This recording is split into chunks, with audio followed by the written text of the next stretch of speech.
আমি এই সিদ্ধান্তের বিপক্ষে, তারা এই নিয়মের বিরুদ্ধে, সে আমার মতের বিরোধিতা করেছে।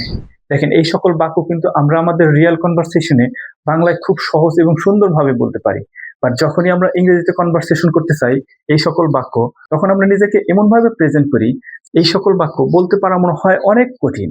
হ্যাঁ, আপনিও যদি এরকম ধরনের সিচুয়েশন ফেস করে থাকেন, সাথেই থাকুন। উইদিন আ শর্ট টাইম আমি আপনাকে সহজ এবং ইজি সুপার ইউজফুল স্ট্রাকচারের মাধ্যমে বুঝিয়ে দিব কিভাবে এই সকল বাক্য ইংলিশে কনভার্ট করে স্মার্টলি ইংলিশে কথা বলতে পারবেন আপনি আপনার রিয়েল কনভারসেশনে উইদাউট থিঙ্কিং।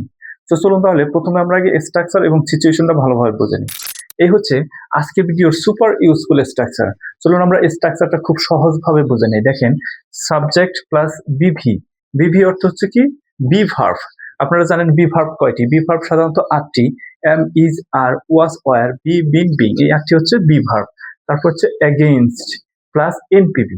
এনপিভি অর্থ হচ্ছে noun pronoun. So I guess আপনি স্ট্রাকচারটা এখন বুঝতে পারছেন। এই স্ট্রাকচারটা আসলে কোন সিচুয়েশনে ইউজ করে কনভারসেশন করবেন। যদি আমি আপনাকে খুব সহজভাবে বলি, কারো বিপক্ষে থাকা, কারো সিদ্ধান্তের বিরুদ্ধে থাকা, অপোজিট বা ডিসএগ্রিমেন্ট বোঝানো, এরকম ধরনের সিচুয়েশনে আপনি এই স্ট্রাকচার ইউজ করে কনভারসেশন করতে পারবেন। কিভাবে আপনি আপনার রিয়েল কনভারসেশনে এই স্ট্রাকচার ইউজ করে কনভারসেশন করবেন, তার জন্য চলুন আমরা কিছু রিয়েল এক্সাম্পলের মাধ্যমে বুঝে নিই। দেখেন, এখানে 3টি রিয়েল এক্সাম্পল আছে। এই এক্সাম্পলগুলো এই স্ট্রাকচারের মাধ্যমে গঠন হয়েছে। সো আপনি যদি এই 3টি রিয়েল এক্সাম্পল ভালোভাবে বুঝতে পারেন, তাহলে আপনি এই স্ট্রাকচার ইউজ করে অনেক বাক্য তৈরি করতে পারবেন এবং আপনি আপনার রিয়েল সিচুয়েশনে স্মার্ট ইংলিশে কথা বলতে পারবেন। চলুন তাহলে আমরা প্রত্যেকটি এক্সাম্পল ওয়ান বাই ওয়ান বুঝে নিই, এই স্ট্রাকচারের মাধ্যমে কিভাবে গঠন হয়েছে এবং আপনি আপনার রিয়েল কনভারসেশনে কিভাবে বাক্য গঠন করবেন। দে আর এগেইনস্ট দ্য নিউ রুল। তারা নতুন নিয়মের বিরুদ্ধে।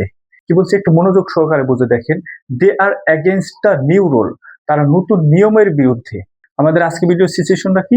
যে কোনো কিছু বা কারো বিপক্ষে বা বিরুদ্ধে থাকা, এরকম ধরনের কথা কিভাবে বলবো আমরা এই স্ট্রাকচারের মাধ্যমে, সেটাই কিন্তু আমরা শিখতেছি এই রিয়েল এক্সাম্পল দিয়ে।